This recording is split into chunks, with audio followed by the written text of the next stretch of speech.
Boys and girls, ladies and gentlemen, children of all ages. You know, it's just another day ending in Y, and just another day that Wizards of the Coast decides to completely and totally step in it. And boys and girls, it's always a beautiful thing we can hear from the original creators of Dungeons and Dragons out there pushing back and absolutely slapping them down for all of the ridiculous things they're doing. Yes, political correctness has absolutely run amok inside the offices of Wizards of the Coast, and they have gone completely and totally insane. And well, ladies and gentlemen, the latest edition of that is, as you can see right here, Dungeons and Dragons Monster Manual 2025 removes orcs and edits Lich terminology to be politically correct towards Jews.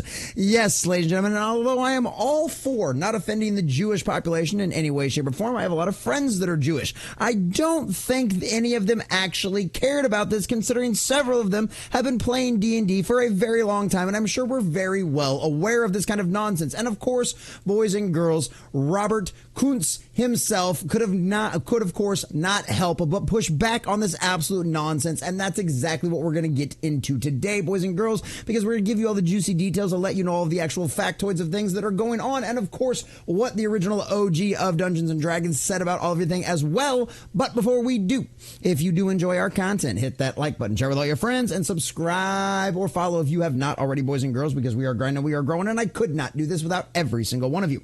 Also, leave us a comment in the section down below. Let us know what you think about all this. Does it surprise you at all the Wizards of the Coast decided to go full bore with this orc nonsense? Does it surprise you at all concerning everything else they've done in the past?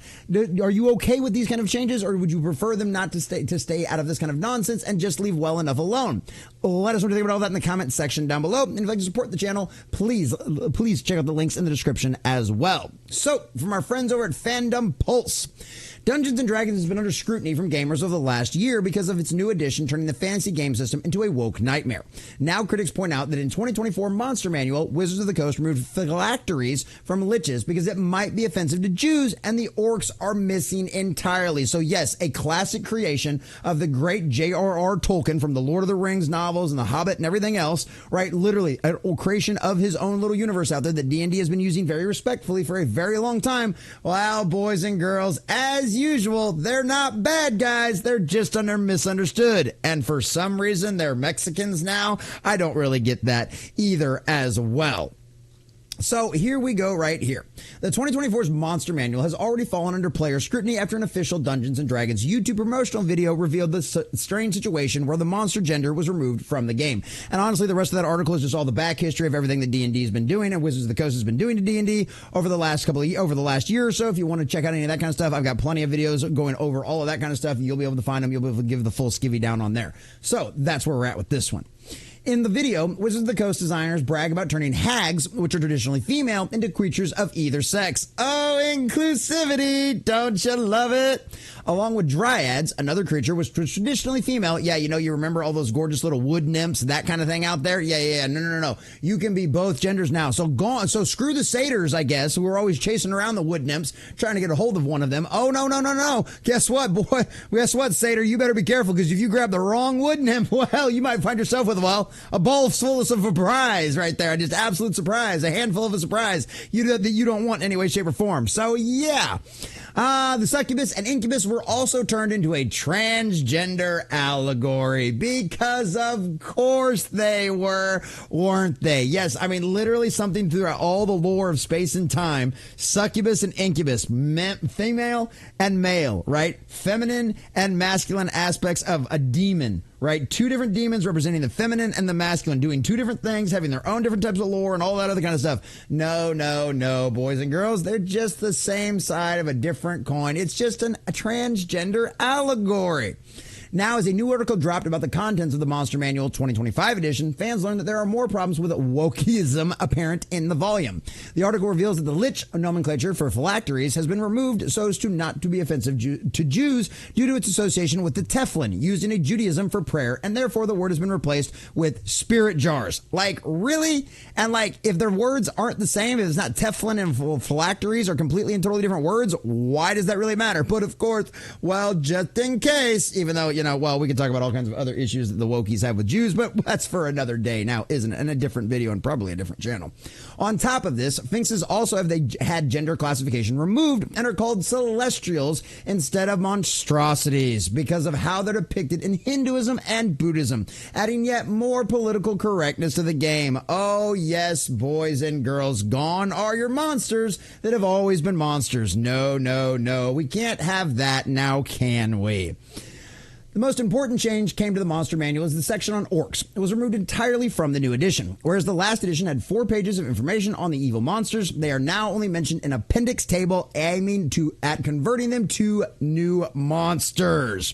It appears that the monster manual doesn't understand monsters at all in the new woke edition of Dungeons and Dragons. And yes, of course, boys and girls, because of course they did. And like I said, the OG himself, Robert J. Kuntz, was not going to take this lying down in any way, shape, or form. And I love this because he's right. If anybody is the expert on all of this kind of stuff that is still living and breathing this day, it is him. So you know what? Don't get mad at me. The OG's calling all of this nonsense out. And honestly, hashtag support the original creators, right?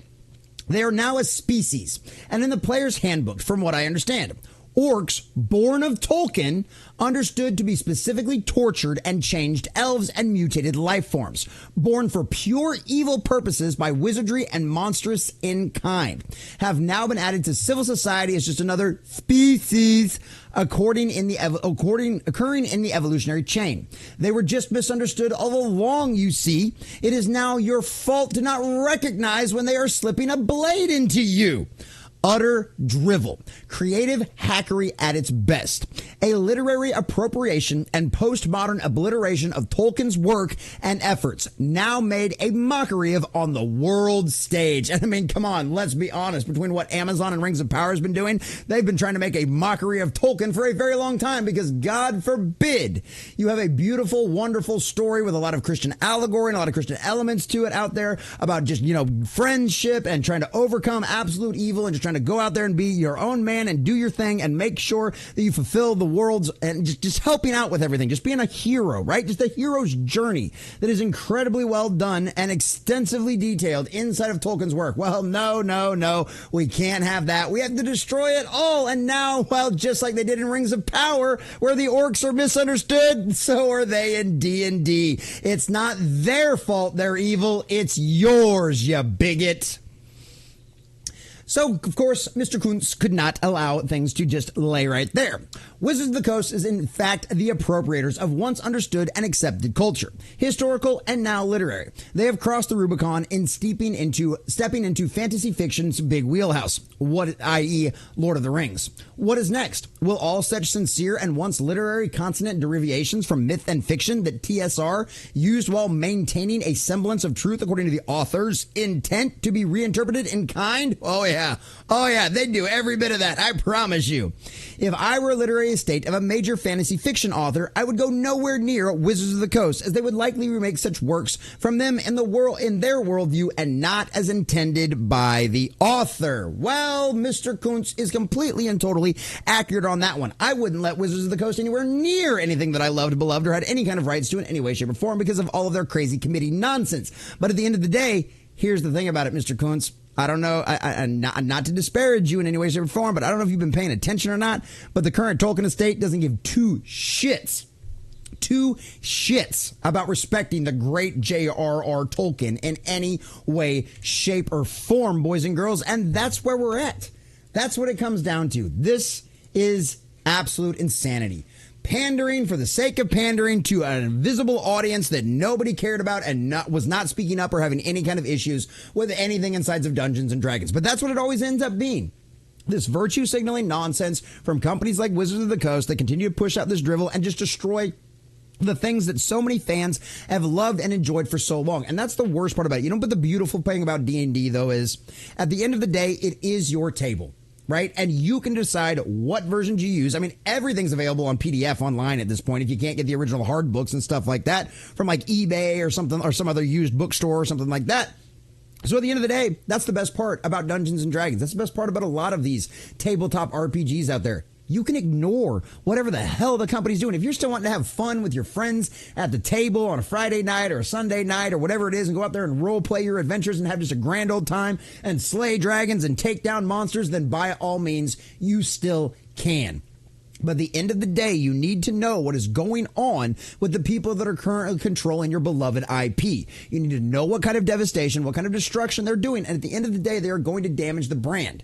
And guess what? You ain't got to buy any new Wizards of the Coast new stuff at all. By all means, homebrew or find. I'm sure there's a million online campaigns that you can find that have been written with inside the D&D system. And as my personal advice, that's exactly what I would recommend you do. Starve the beast that is Wizards of the Coast until they change their ways and actually make players want to play the game again. Actually stick to the lore, stick to the source material, and give us a good quality tabletop role-playing adventure that we can all have a good time with. But at the end of the day, Wizards of the Coast, you're going to get exactly what you deserve. And between the lawsuits and everything else we've been finding out, coming out over the last few years, you are in a very bad state, and this is the last decision you made. But hey, I guess what? You really are true believers, and you're going to go down with your ship. Dance with the devil, you're going to get burned.